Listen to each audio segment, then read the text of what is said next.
Coming out here, I want to take a video of the cider press in action this morning.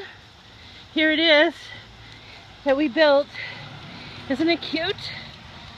So it's all out of scrap wood, except for the cookie tray, of course, and the hardware you see. I didn't have the straps, but all of the wood that you see is just what was in my garage. I guess that's the good thing about being a wood hoarder.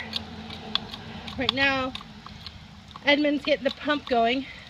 Well, I'm not a pump, bottle jack. I always call it a pump. That's very wrong.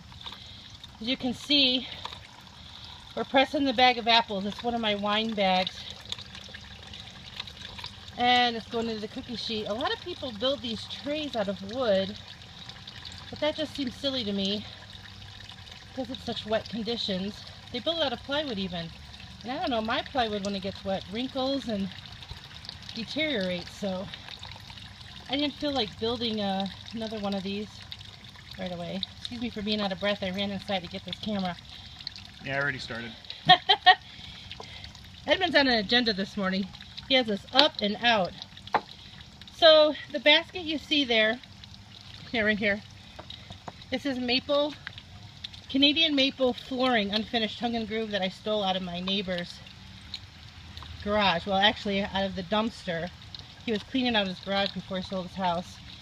He let me dive in there and pull out a bunch of wood, so he thought I was crazy, but you know, he's throwing out perfectly good wood, so I kind of thought he was crazy, so you know, it works out. All this other wood, like I said, it was just stuff I had in the garage. Some leftover 4x4 cedar, basic pine stuff, 2x, well, what is that, 2x8, 2x4s, carriage bolts. They recommend that anything that's going to touch the juice should be hardwood, preferably oak or maple. That's why I went with this maple. I was lucky to have it. And inside, he didn't get to see it yet.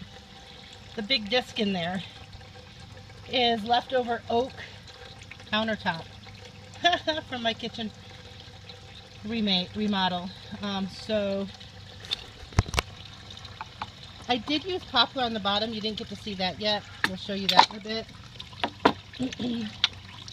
They say popular is neutral in taste, but they just don't, it's kind of softer. They don't think it's going to last as long. Oh, there it is. I wanted to show you. Instead of cutting a big circle, I had the bright idea of doing 2 half circles. I thought it would be easier to deal with. I don't know. I don't know if that's necessary. But I haven't built a grinder yet. That's coming. I just have to find the right log to actually do the grinding. So what I've been doing is the food processor. Well, that's what I did with the pears. Oh, hi. You'll find a lot of bugs come and visit you when you're pressing cider, let me tell you.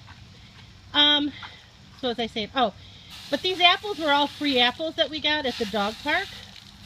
And we weren't ready to press them.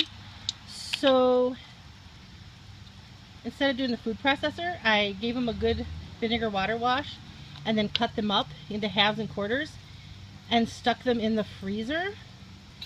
And that alone breaks the cell walls. Whoa, Edmund, you got some fancy thing going there.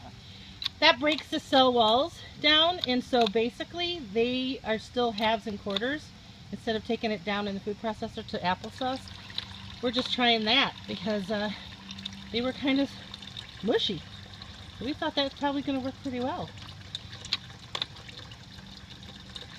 Looks like we weren't quite prepared. We don't have enough 2x4s cut in the right diameter to fit into the draining basket, so... Oh, here they come. Here come the hornets, sweat bees. Yeah, they come out of nowhere. It's really funny. Just like at all the cider mills, you know, where you get bombarded by bugs. Last time we did this for the pears, I don't even know where they came from. As soon as I walked out the door, they were surrounding us.